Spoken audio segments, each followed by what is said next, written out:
오늘 본문의 말씀을 통해서 하나님을 만나야 합니다 라는 제목으로 함께 하나님의 말씀을 나누도록 하겠습니다. 혹시 아하 포인트라는 단어를 들어보신 적 있으십니까? 아하 포인트.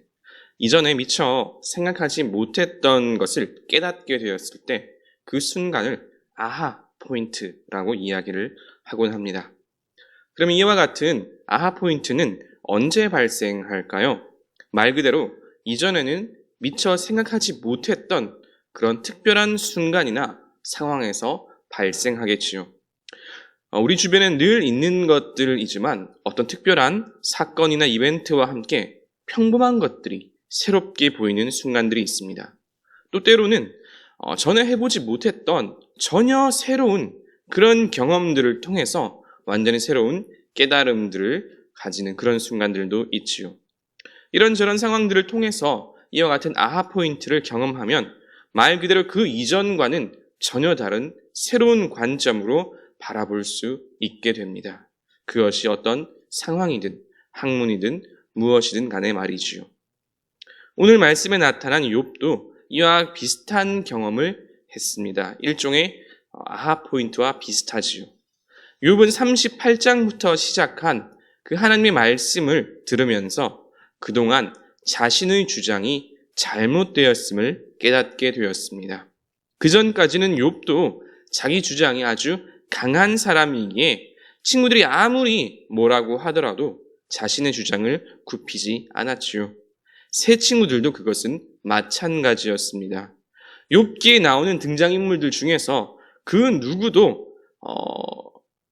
자기 주장이 강하지 않은 사람이 없지요. 그 가운데 누구라도 만약에 듣는 귀 혹은 겸손한 마음이 있었다면 욥기는 아마 이렇게 42장까지 나오지는 않았을 것입니다. 어쩌면 그 전에 이미 모든 논쟁이 끝나거나 어쩌면 욥기가 쓰여지지 않았을지도 모르지요. 하지만 욥은 41장까지 이 하나님의 말씀을 들은 후에 자기 자신의 잘못이 무엇인지를 깨닫게 되었고 겸손과 회개로 하나님 앞에 나오게 되었습니다. 그것은 욥의 새 친구들도 마찬가지고요. 이 하나님과의 만남을 통해서 일종의 아하 포인트, 전에 알지 못하던 것들을 깨닫게 된 것입니다. 자, 그러면 오늘 말씀을 통해서 하나님께서 우리에게는 무엇을 말씀하실까요? 오늘 말씀을 통해서 우리가 반드시 기억하고 알아야 할 것, 새롭게 깨달아야 할 것은 무엇일까요? 그 첫 번째는 삶의 변화는 하나님을 만날 때 비로소 가능하다는 것입니다. 이것은 기독교 신앙에 있어서 가장 중요한 핵심 가운데 핵심입니다. 그렇기 때문에 우리 한번 함께 다시 따라해 보도록 하겠습니다. 하나님을 만날 때 변화될 수 있습니다. 그렇습니다. 우리의 삶은 하나님을 만날 때 변화될 수 있습니다. 이전에 잘못된 삶, 또 잘못된 생각을 고치고 바꾸고 변화시킬 수 있는 가장 확실한 방법은 바로 하나님을 만나는 것입니다. 욥 역시 마찬가지였습니다. 조금 전에 이야기했지만 욥을 비롯한 세 친구들 모두 자기 주장이 너무나 강한 사람들이었습니다. 그들은 자신의 주장을 한치도 물러섬 없이 말하였고 서로 간에 도저히 접점이 생기지가 않았지요. 그러한 첨예한 논쟁과 갈등을 보여주었습니다. 물론 서로 간에 할 말은 분명히 있었습니다. 자기 자신의 할 말들은 다들 있었어요. 욥은 자신이 당하는 이 모든 고통과 상황들이 나의 죄 때문은 아니다라는 것을 항변하고 싶었지요. 우리는 욥기 시작을 읽었기에 이 욥의 주장이 거짓이 아님을 알고 있습니다. 그리고 새 친구들도 마찬가지입니다. 욥이 자기 자신을 항변하는 그 과정에서 욥은 교만함을 보였고 또 그 안에 있는 인간 본연의 죄성을 그대로 다 보여주었습니다. 그에 대해 새 친구들은 너에게도 죄가 있다. 그러니 회개해야 된다. 라고 말을 하는 것이지요. 또 뿐만 아니라 그들의 주장 가운데에는 우리가 지금까지 나누었듯이 부분적으로는 영적인 진리를 담고 있기도 했었습니다. 하지만 그럼에도 불구하고 그들 모두의 말들은 결국 틀린 말, 잘못된 말들이 되고 말았지요. 왜냐하면 저마다 각기 자신의 입장에만 갇혀서 다른 사람들의 말에는 귀를 기울이지 않고 비판과 항변만을 계속해서 했기 때문입니다. 욥은 설령 자신이 무죄하다 또 억울하다 하더라도 그 정도가 심하였지요. 자신의 무죄를 항변하는데 너무 심취하여서 하나님을 향해 교만한 언행을 보이고 말았습니다. 세 친구들은 욥의 상황에 대해서는 그 친구의 형편에 대해서는 진지하게 생각하지 않고 그저 비판과 비난만을 하는데 힘쓸 뿐이었지요. 그런데 이와 같은 그들의 생각과 행동이 언제 바뀌었을까요? 어느 기점을 기준으로 해서 더 이상 욥과 세 친구들의 비판이나 항변이 더 이상 나오지가 않습니다. 욥 역시 더 이상 자기 주장을 하지 않지요. 그것이 언제입니까? 그 순간은 바로 하나님께서 말씀하신 이후입니다. 하나님께서 말씀하기 그 이전, 하나님의 말씀을 직접 듣기 이전에는 저마다 자신의 생각을 말하였습니다. 하지만 하나님을 만난 이후에는 모두가 그 모든 것들을 그쳤습니다. 그리고 욥은 성경에서 가장 놀라운 신앙 고백 가운데 하나를 말합니다. 내가 주께 대하여 귀로 듣기만 하였사오나 이제는 눈으로 주를 배움나이다. 아멘. 내가 이전에는 주님에 대하여 하나님에 대하여 귀로 듣기만 하였사오나 이제는 눈으로 주를 뵙습니다. 이제는 직접 하나님을 만나고 그 만남을 체험하였습니다. 라고 고백하는 것입니다. 하나님을 만난 이후에 욥은 더 이상 자기 자신에 대한 항변을 하지 않습니다. 왜 그럴까요? 필요가 없기 때문입니다. 그 의미가 없기 때문이지요. 하나님의 크신 권능과 지혜 앞에서 자신의 무죄함을 항변한다 한들 그것이 무슨 소용이 있겠으며 무슨 의미가 있겠습니까? 그 모든 것이 하나님의 계획과 섭리, 그 뜻 안에 있음을 깨닫게 되었기 때문입니다. 이것은 우리 삶에도 동의를 하지요. 인간은 언제 변화할까요? 정말 변하지 않을 것 같은 그런 사람이 변하는 순간이 있는데 그때가 언제일까요? 그것은 하나님을 만날 때입니다. 하나님을 만나면 그 삶이 변화하는 줄 믿으시길 바랍니다. 하나님을 만나면 생각이 변합니다. 가치관이 변하고 자연스럽게 행동도 변화하지요. 그리고 마침내 그 삶도 변합니다. 이와 같은 간증은 굳이 많이 찾아보지 않아도 참으로 많이 있습니다. 내 주변에 그 어떤 사람이 변화되길 원하십니까? 아니, 주변이 문제가 아니죠. 내 삶이 변화되길 원하십니까?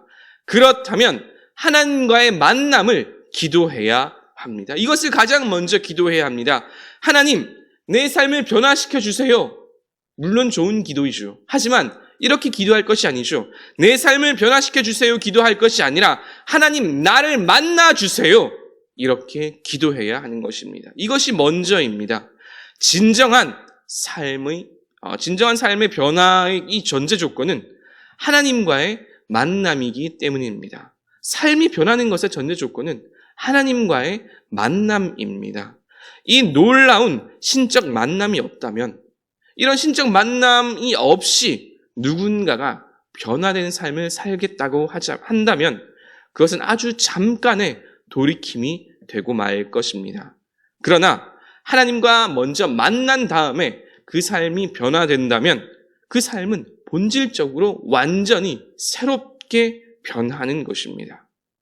오늘 말씀의 욥과 같이 하나님과의 이 만남을 통해서 삶의 아름다운 변화를 경험하시는 저와 여러분 되시기를 주님의 이름으로 축복합니다.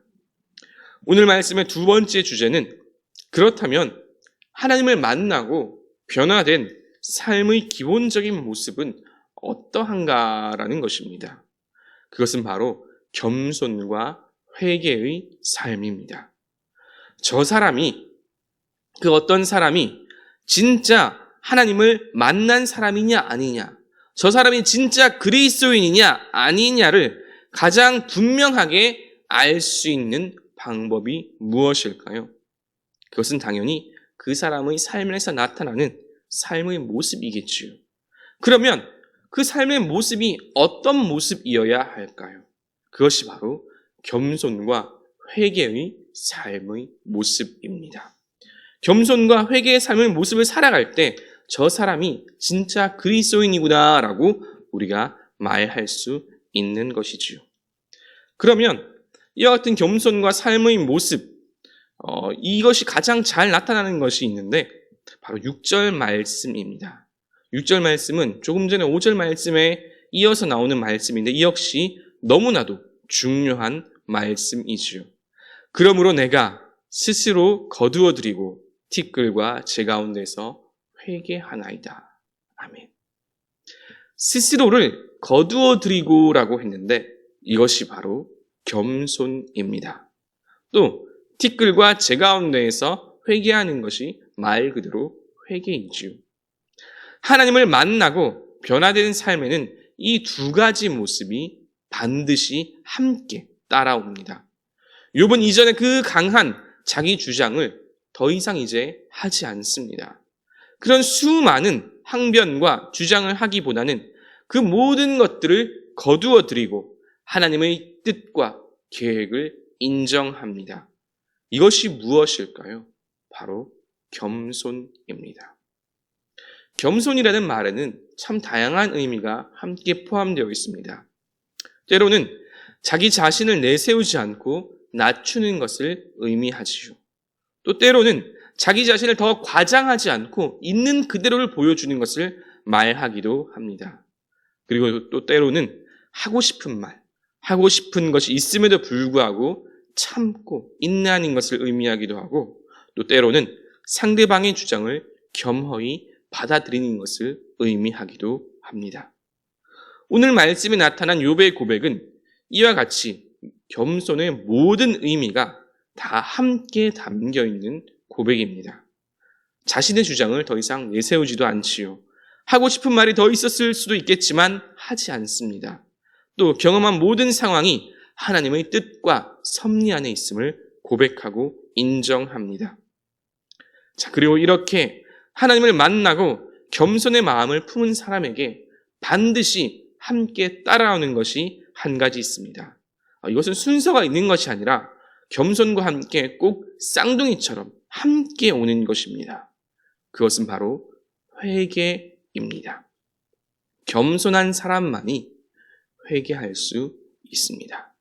겸손한 사람만이 자신의 연약함을 고백할 수 있고 자신의 죄를 인정할 수 있습니다. 그리고 그 모든 것들을 있는 그대로 하나님께 올려드릴 수 있지요. 왜 교만을 패망의 선봉이라고 할까요? 교만한 사람은 회개할 줄 모르기 때문입니다. 자신에게 죄가 없고 자신에게 잘못이 없다고 생각하는 사람이 어떻게 회개할 수 있겠습니까? 어떻게 하나님께 자신의 연약함과 죄를 고백할 수 있겠으며 또 지금 가고 있는 그 악한 길에서 돌이킬 수 있을까요? 교만한 사람은 절대로 회개할 수 없습니다. 그리고 그렇기 때문에 교만한 사람은 반드시 망할 수밖에 없는 것입니다. 하나님을 만나고 그 부드러운 마음으로 겸손과 회개의 삶을 살아가시는 저와 여러분 되시기를 주님의 이름으로 축복합니다. 이제 말씀을 정리합니다. 오늘 말씀에 나타난 욥의 고백은 성경에 나타난 가장 아름다운 신앙 고백 가운데 하나이지요. 내가 주께 대하여 귀로 듣기만 하였사오나 이제는 눈으로 주를 배움나이다. 그러므로 내가 스스로를 거두어 드리고 티끌과 제 가운데에서 회개하나이다. 아멘. 욥과 같이 하나님을 만나고 그 삶이 변화되시기를 주님의 이름으로 축복합니다.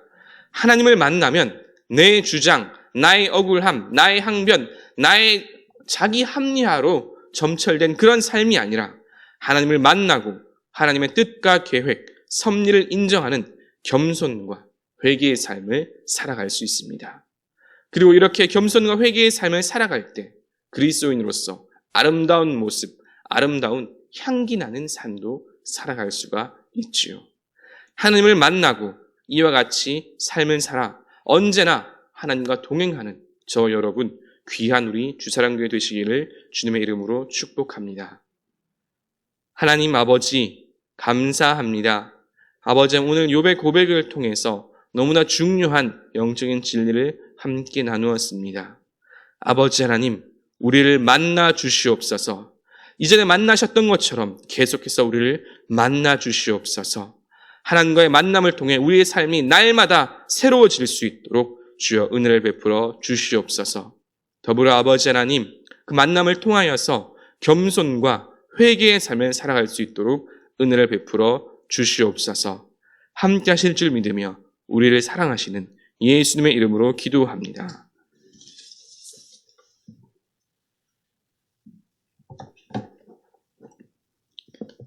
우리 주신 말씀 생각하면서 85장 하나님 앞에 찬송 올려드리겠습니다. 85장입니다.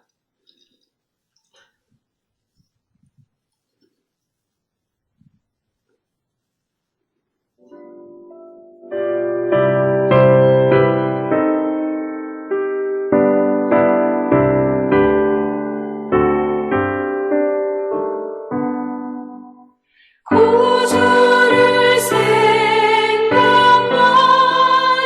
해도 이렇게 족하듯 주 얼굴 배울 때야 얼마나 좋으랴. 만민의 구주 예수의 귀하신 이름은 천지에 있는 이름 중 비할 데 없도다.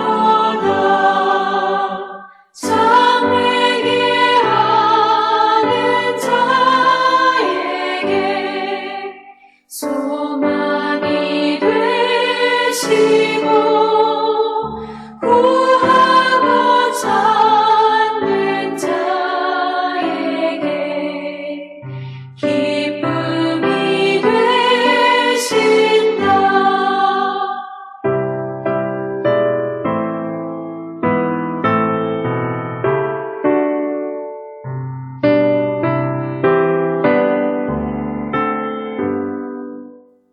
예수의 넓은 사랑을 어찌다 말하랴.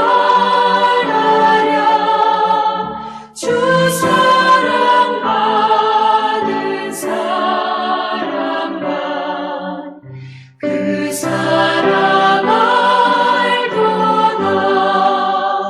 사랑의 구주 예수여 내 기쁨 되시고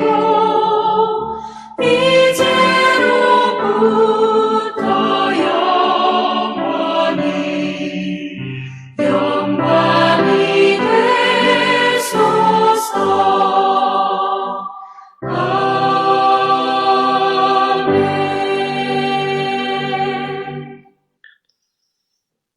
길이요 진리요 생명 되신 우리 구주 예수 그리스도의 무한하신 은혜와 참 진리요 모든 생명의 근원 되신 우리 하나님의 사랑과 성령의 능력과 권능이 하나님을 만나고 늘 언제나 겸손과 회개의 삶을 살아가도록 우리의 삶을 이끌어 가시는 성령 하나님의 역사가 하나님 앞에 나와서 예배드리는 모든 하나님의 사람들 머리 위에 삶의 현장 가운데 함께 하시기를 간절히 축원하옵나이다. 아멘.